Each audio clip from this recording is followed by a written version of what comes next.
राधे जय जय श्री कृष्ण। मित्रों, मैं पंडित महेश पाठक श्रीधाम वृंदावन से आपकी सेवा में हमारा चैनल ज्योतिष सेवा वृंदावन लगातार प्रयासरत है आपकी अच्छी सेवा करने के लिए और आपको नई नई जानकारी देने के लिए। उसी चैनल के माध्यम से मैं आप सभी दर्शकों का हार्दिक स्वागत करता हूं। मेरे इस चैनल पे आपका बहुत ज़्यादा अभिनंदन है। आज का विचार प्रेरणा देने वाले, सूचना देने वाले, सच बताने वाले, रास्ता दिखाने वाले, शिक्षा देने वाले और बोध कराने वाले, ये सब गुरु के समान हैं। हमें इनको हमेशा मान सम्मान और आदर देना चाहिए। राधे राधे। मित्रों, आज की बात करेंगे मकर राशि वालों के लिए कि राहु चतुर्थ भाव में मकर राशि से बैठे हैं, स्थान परिवर्तन करेंगे, तो वो जाते हुए राहु आपको क्या आशीर्वाद देंगे, उसी के बारे में आज बात करते हैं आपसे कि जाते जाते राहु का आपको क्या आशीर्वाद मिलेगा और क्या वो ऐसा चमत्कार दिखाएंगे कि मकर राशि वालों की ज़िंदगी बहुत ही आसान हो जाएगी। तो मकर राशि वालों, राहु महाराज पिछले 1.5 साल से आपके चतुर्थ भाव में गोचर कर रहे हैं और अब राहु महाराज 1.5 साल के लिए आपके चतुर्थ भाव को छोड़ करके आपके 3rd हाउस में जा रहे हैं और इसका क्या होगा परिणाम, इस बदलाव का कितना असर देखने को मिलेगा। भाई, राहु जब चतुर्थ भाव को छोड़कर जाएंगे तब आपके जीवन में क्या क्या बदलाव आएंगे और राहु आपके 3य भाव के क्या आपको फल देंगे और वो फल आपको कितना लाभदायक रहेंगे। 12 अप्रैल 2022 को राहु महाराज आपके चतुर्थ भाव में आए थे और स्थान परिवर्तन जब हुआ था तो बहुत से लोगों को उम्मीद थी कुछ बढ़िया परिणाम राहु यहाँ दिखाएंगे। राहु के गोचर के दौरान बहुत से ग्रहों की राहु से यहाँ युति हुई, सूर्य से युति हुई, चंद्र से, मंगल से 1.5 साल में बहुत सारे ग्रहों से युति हुई है, बुध से हुई, शुक्र से हुई और अब ये गुरु महाराज की गोद में बैठे हुए हैं राहु महाराज, क्योंकि गुरु महाराज का भी आगमन हो चुका है। तो गुरु महाराज की गोद में बैठे हुए हैं। तो चतुर्थ भाव से हम क्या देखते हैं, अपनी प्रॉपर्टी, मकान, वाहन, माता का सुख, घर का सुख और मानसिक शांति। चतुर्थ भाव के सुख आपके राहु की वजह से आपने बाधाओं का सामना किया।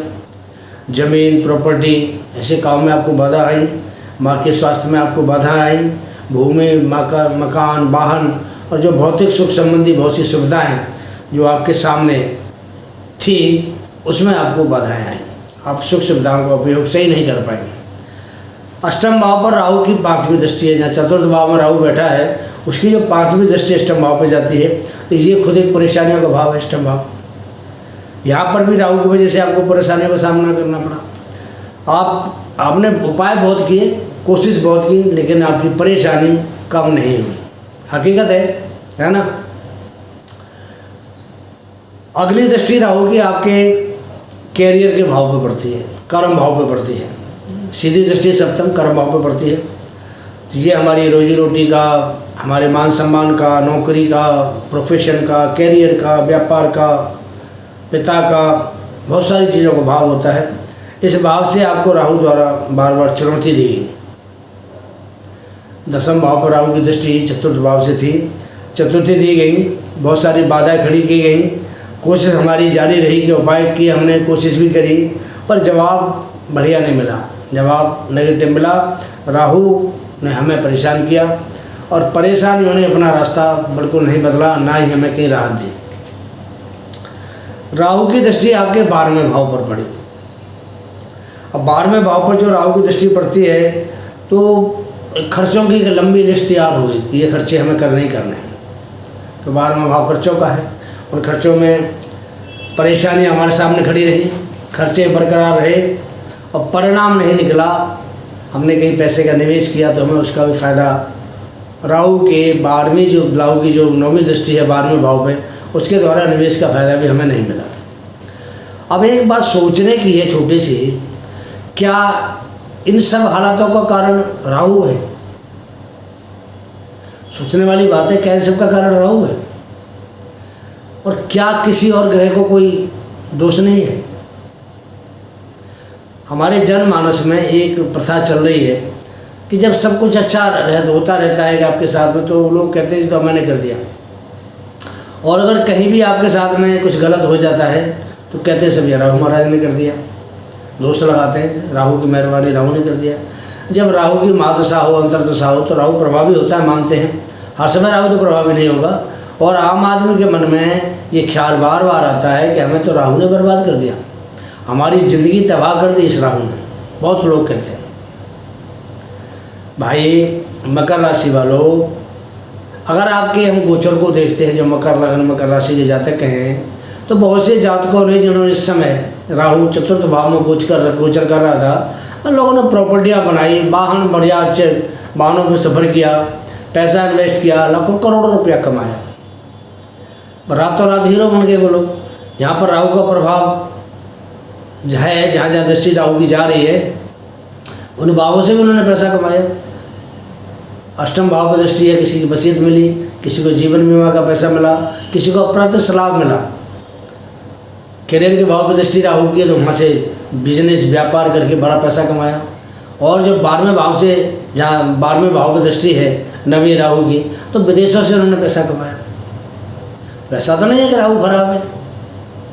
राहु को हर बार दोष देना तो मेरे हिसाब से भी ठीक नहीं है। फिर आपके जीवन में ऐसा क्यों नहीं हो रहा कि औरों ने कमाया आप नहीं कमा पाए? कारण क्या है? आइए इसको जानने की कोशिश करते हैं।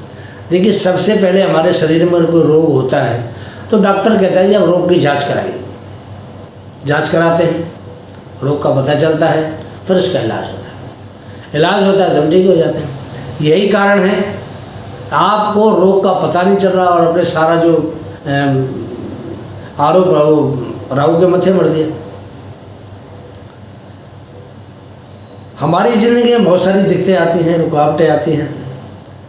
अगर आपने परेशानियों की वजह से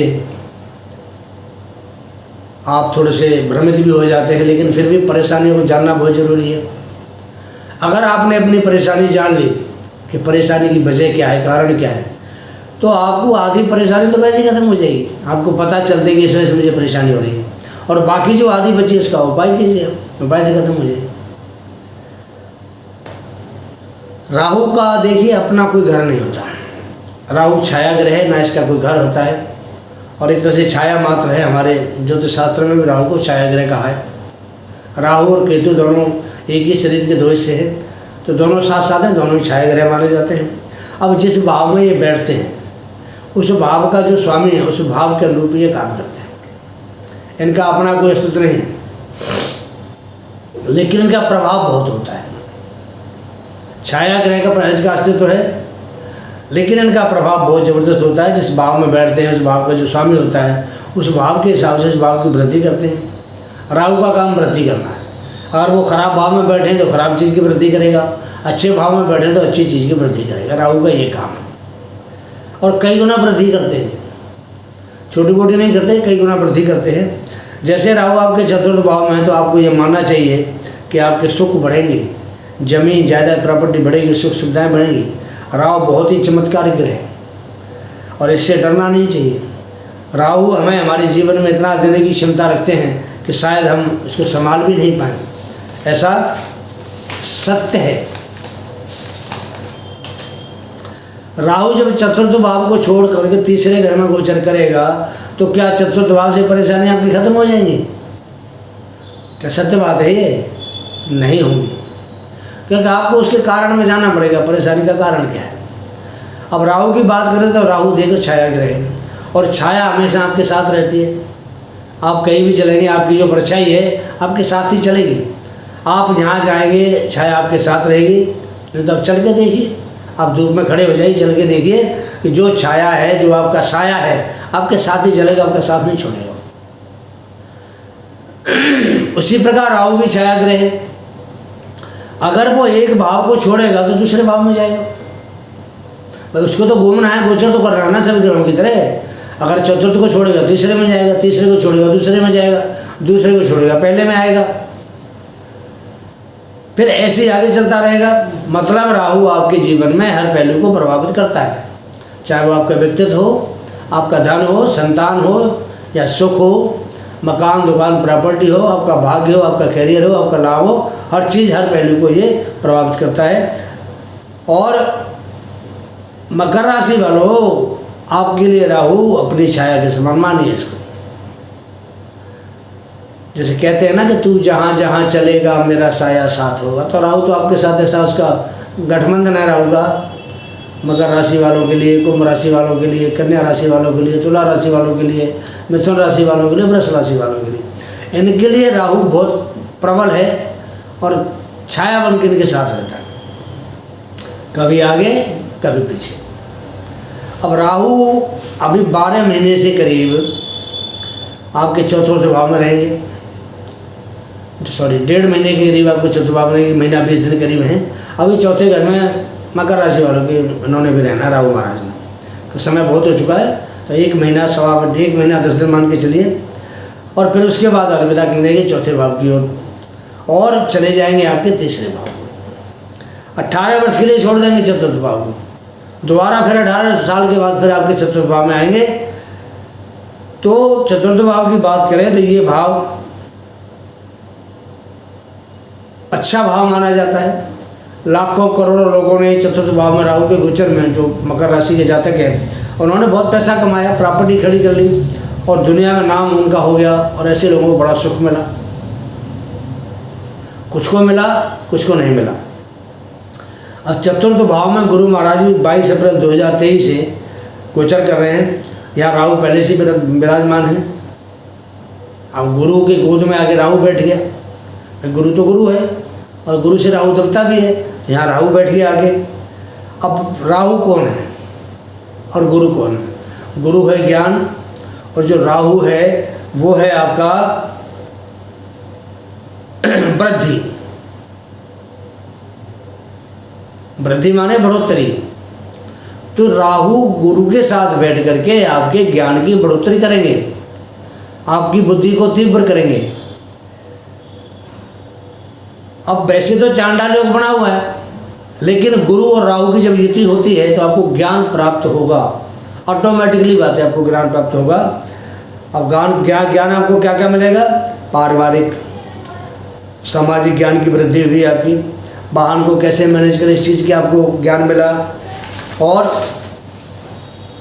कौन बुरा है कौन अच्छा है इसका भी आपको ज्ञान मिला, कौन सही है हमारे साथ कौन गलत इसका भी आपको ज्ञान मिला, गुरु के साथ बैठ के मिला।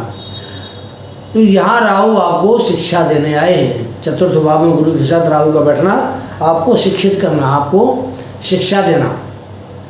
अब मान लो राहु अष्टम भाव को देख रहा है, परेशानियों का भाव है, यहाँ राहु आपको अपने ज्ञान द्वारा संकेत करता है कि आप अपनी परेशानियों का हल ढूंढिए, आपको लाभ होगा। पर व्यक्ति यह देख करके राहु अष्टम को देख रहा है, अब तो मेरा बुरा वक्त आने वाला है, बुरा समय आने वाला है, डर जाता है और यहीं से राहु का नेगेटिव प्रभाव शुरू हो जाता है। जो कहते हैं ना कि जो डर गया सो मर गया। इसलिए कभी भी किसी भी ग्रह के प्रभाव से हमें डरना नहीं चाहिए, कोशिश करनी चाहिए, अपनी कमी है हमारे अंदर इसको दूर करना चाहिए और जो समस्या है उसका समाधान ढूंढना चाहिए। राहु का एक दूसरा पहलू है कि हम जैसा सोचते हैं राहु उसी चीज़ में वृद्धि करता है। अगर हम अपनी सोच को नेगेटिव रखेंगे तो नेगेटिव वृद्धि करेगा, पॉजिटिव रखेंगे तो पॉजिटिव वृद्धि करेगा। मानो सपोज करो एक व्यक्ति है, उसकी अपने बाप के प्रति अच्छी बुद्धि नहीं है, बाप से मतभेद रहता है, बाप के बारे में वो गलत सोचता है, तो उसको हर क्षण अपने बाप में कमी दिखाई देंगी, चाहे बाप उसके लिए कितना भी अच्छा काम करे। तो यही राहु के लिए होता है कि नेगेटिव विचार अगर आपके दिमाग में एक बार घर कर गया और राहु से डर गए आप, तो वो आपके मन से विचार नहीं निकलने देगा। हर समय उस व्यक्ति के प्रति, उस चीज़ के प्रति या कोई और सामान है उसके प्रति आपकी जो सोच है वो नेगेटिव रहेगी, वो पॉजिटिव नहीं बन सकती जब तक कि आप अपने आप को सुधारेंगे नहीं। देखिए, राहु राक्षसों का सेनापति है और शुक्राचार्य राक्षसों का गुरु है, और गुरु है ब्राह्मण वर्ण भी है शुक्राचार्य, लेकिन राहु और केतु तो राक्षसी हैं। दोनों का संबंध राक्षसों से है। राहु और शुक्रदेव, अब बात करें पावर की तो पावर देवताओं के पास ही बहुत है, लेकिन क्या राक्षसों के पास पावर नहीं है? सोचा कभी आपने? राक्षसों के पास बहुत बड़ी पावर है। राक्षसों के पास इतनी बड़ी पावर है कि तपस्या करने, दृढ़ निश्चय, आत्मशक्ति उनके पास इतनी है कि अगर वो तपस्या करने बैठ गए तो भगवान उनके सामने आना पड़ता है, उनको दर्शन देने पड़ते हैं। राक्षसों के पास इतनी पावर होती है। और राहु भी वही राक्षस है। समुद्र मंथन के समय जब अमृत निकला तो राहु ने भेष बदल करके देवताओं की लाइन में बैठ गया अमृत पीने के लिए। अमृत पी लिया। भगवान विष्णु मोहिनी के रूप में अमृत बांट रहे थे, उसके मुंह में भी अमृत चला गया। अब जैसे इसके मुंह में अमृत गया, पास में सूर्य चंद्रमा बैठे थे, उन्होंने शोर मचा दी कि तो राक्षस है, राक्षस है। तो जब तक वो श्री हरि विष्णु समझ पाते तब तक अमृत उसके नीचे चला गया और वो अमर हो गया। हालांकि बाद में विष्णु भगवान ने उसका सिर काट दिया, 2 हिस्सों में बट गया, एक सिर और एक धड़, राहु और केतु के नाम से प्रसिद्ध हुआ, लेकिन वो अमर हो गया। तो राहु के पास ये बल भी होता है, ये बुद्धि भी होती है राहु के पास में। अपनी अकलमंदी से, अपनी चतुराई से उसने अमृत पिया। राहु के पास पावर है, आत्मशक्ति है, उसको अपने पर भरोसा था कि मैं अमृत पी सकता हूँ, और अमृत पी लिया उसने। देखिए दानव जो थे, राक्षस इनको कहा जाता है, ये भी बड़े दयालु थे। राजा बलि का आपने नाम सुना होगा कि राजा बलि ने वामन रूप में जब श्री हरि विष्णु उनकी परीक्षा लेने के लिए आए तो शुक्राचार्य ने बहुत मना किया बलि को, ये देवता हैं, छल से आए हैं, ये तो भगवान हैं, आपके सामने खड़े हैं। तो बलि ने कहा भगवान हो चाहे कोई भी हो, जब मेरे द्वार पे याचक बन के आया है उसको उसकी मनोवांछित वस्तु देना मेरा परम धर्म बनता है। बाली ने दिया उसको। बलि ने कहा जी आप संकल्प करा लीजिए मेरे से, मैं 3 वचन देता हूँ आपको। तो पहले वचन में उन्होंने पृथ्वी को नाप लिया 3 पग में। तो उन्होंने वरदान मांगा था भगवान ने वामन रूप में कि भाई मुझे 3 पग जमीन दे दे। तो कहता है जी मैंने दिया आपको। तो पहले पग में पृथ्वी नाप ली, दूसरे पग में सारा स्वर्ग और पाताल लोक नाप लिया। अब तीसरा पग बचा तो भगवान कहने लगे भाई अब क्या करें बता, एक तो तेरा वचन 2 पूरे हुए, एक वचन तेरा अधूरा रह रहा है कि प्रभु मेरे सिर पे आप पैर रखिए, ये शरीर आपका, ये मैं आपको सौंप रहा हूँ। तो राक्षस तो ऐसे दानिव हुए, उन्होंने अपना सर्वस्व निछावर कर दिया परमात्मा के ऊपर। और राहु कश्यप ऋषि के पुत्र थे, इनकी माता का नाम था सिंहिका। तो नवग्रहों में इनको स्थान मिला, ऐसे नहीं मिला, नवग्रहों में राहु केतु का स्थान प्रबल है, बहुत अच्छा स्थान इनको मिला हुआ है। और इनके बारे में कहा गया है अर्धकार्य महावीर्य चंद्रादित्यादि मर्दनम सिंह का गर्भ सम्भूतम राहु नमाम्यहम्। देखिए आधे शरीर से, अर्धकाय आधा शरीर है राहु का, धड़ है नीचे और सिर ऊपर है। सिर का जो भाव है उसको राहु कहा जाता है, जो धड़ का भाव है उसको केतु कहा जाता है। आधे शरीर से हैं, महान बलवान है, महावीर्यम, बहुत बड़े बलवान हैं। और चंद्रमा और सूर्य को ग्रहण यही लगाते हैं। सूर्य ग्रहों का राजा है लेकिन राहु से बच नहीं पाता। चंद्रमा ग्रहों को रानी का स्थान बना, चंद्रमा बच नहीं पाता। इनको ग्रहण लगाने वाले राहु हैं, इनका मर्दन करने वाले, इनको नीचा दिखाने वाले राहु हैं। सिंह का घर से उन्होंने जन्म लिया हुआ है। तो कश्यप ऋषि जो थे उनकी 2 पत्नी थी, एक सिंह का और दूसरी थी आदिति। आदिति के जन्म से देवताओं का जन्म हुआ और सिंह का के गर्भ से राहु का जन्म हुआ, राक्षस का जन्म हुआ। आधा भाग राहु, आधा भाग केतु, ये साक्षात ग्रहों के राजा सूर्य और ग्रहों की जो रानी चंद्रमा है उनको भी ग्रहण लगा देते हैं, आप देखते हैं। तो इतने बलवान है राहु की पावर को कम मत आंकना। और देवताओं का जन्म भी कश्यप ऋषि की दूसरी पत्नी से हुआ था। तो देवता और राक्षस दोनों कश्यप ऋषि की संतान हैं। अब इस बात पर आप लोग भी विचार करें कि राहु बहुत ही बलवान हैं, बहुत कुछ देने वाले हैं आपकी ज़िंदगी में। राहु बुरा नहीं है, सिर्फ हमारी समझ का फर्क है। अब जो नेगेटिव सोचते हैं तो वही नेगेटिव घटनाएं हमारे जीवन में घटित होती हैं। अगर हमारी पॉजिटिव सोच होगी तो हमारे जो जीवन है उसमें पॉजिटिव जो घटनाएं हैं वो हमारे सामने आएंगी। ये तो सर्वदा सत्य है। कि राहु की दृष्टि आपके 10वें भाव पर भी है। अब 10th हाउस होता है हमारे कर्म का, तो यहाँ भी आपको कुछ ज्ञान देने वाले हैं कि कैसे मैं अपने कर्म भाव को मैनेज करूँ। 1.5 महीना के समय राहु का है, 4थे भाव को छोड़ देंगे, चले जाएंगे 3rd हाउस में। तब आप स्वयं सोचना कि राहु अन्यायकारी है, क्या वो आपके साथ अन्याय करता है। आपका लक्ष्य आपके सामने है, लग जाइए, मेहनत करिए और अपने करियर को बनाने में आप कामयाब होंगे। और आपका जो करियर है अवश्य बनेगा, आप मेहनत करेंगे तो। हिम्मते मर्दा मदद दे खुदा। अगर आप अपना भविष्य बनाने में मेहनत करेंगे तो आपका भविष्य अवश्य बनेगा, उसको कोई नहीं रोक सकता है। राहु का हमारे घर में जो नैऋत्य कोण होता है, जिसको हम दक्षिण का और पश्चिम का कोना कहते हैं, वो स्थान राहु का हमारे घर के अंदर होता है वास्तु शास्त्र के नियम के अनुसार। उस स्थान पर कोई फालतू कबाड़ा, फालतू सामान, फालतू कपड़े लोग गट्ठर बना बना के छोड़ देते हैं। कोई ऐसी चीज़ को आप यूज नहीं करते पड़ी है वहाँ, वो सब चीज़ें आप बाहर निकालिए। कपड़े हैं तो किसी ज़रूरतमंद को दान कर दीजिए। कोई ऐसी चीज़ें हैं जिनका आप यूज करते हैं तो उनको संभाल के अलग रखिए। और कोई ऐसी चीज़ें आपके लिए यूजलेस है उनको भी आप बाहर निकाल दीजिए। पुराना कपड़ा हो, पुराने बर्तन हो या और भी कोई वस्तु हो जो प्रयोग में नहीं है, उसे या तो आप हटा दीजिए या दान कर दीजिए। ये राहु का वास्तु उपाय है, सबसे अच्छा उपाय है कि नैऋत्य कोण को आप साफ रखें। अब बात करते हैं थोड़ी सी कि हमने ये प्रोग्राम आपके सामने बनाया राहु महाराज का। राहु हमेशा गलत प्रभाव नहीं देते हैं। आपको पहली बात तो आप कमेंट करें कि आपको प्रोग्राम कैसा लगता है। और दूसरी बात जो सबसे मेन आपको बताने जा रहे हैं वो ये है कि राहु हूँ, केतु हूँ, सूर्य, शनि, हमारे जो नवग्रह मंडल है सारे जितने भी ग्रह सब हों, अगर परमात्मा हमें अच्छे समय दिखाना चाहता है, अच्छा वक्त देना चाहता है, और अच्छा वक्त तभी आता है जब आपका भाग्य आपका साथ देता है। और शास्त्रों में कहा है, मैंने पीछे कई वीडियो में इस चीज़ का जिक्र भी किया है कि भाग्यम फलति सर्वदा न च विद्या न च पौरुषम। हमेशा इंसान का भाग्य फलता है। भाग्य और कर्म 2 पहिए हैं हमारी जीवन की गाड़ी के। तो कर्म अकेला करता रहता है आदमी, गाड़ी खिंचती नहीं है। जब भाग्य साथ देता है, दूसरा पहिया एक्टिव होता है तो गाड़ी आराम से चलती है। तो उसी प्रकार भाग्य का साथ देना भी बहुत ज़रूरी है।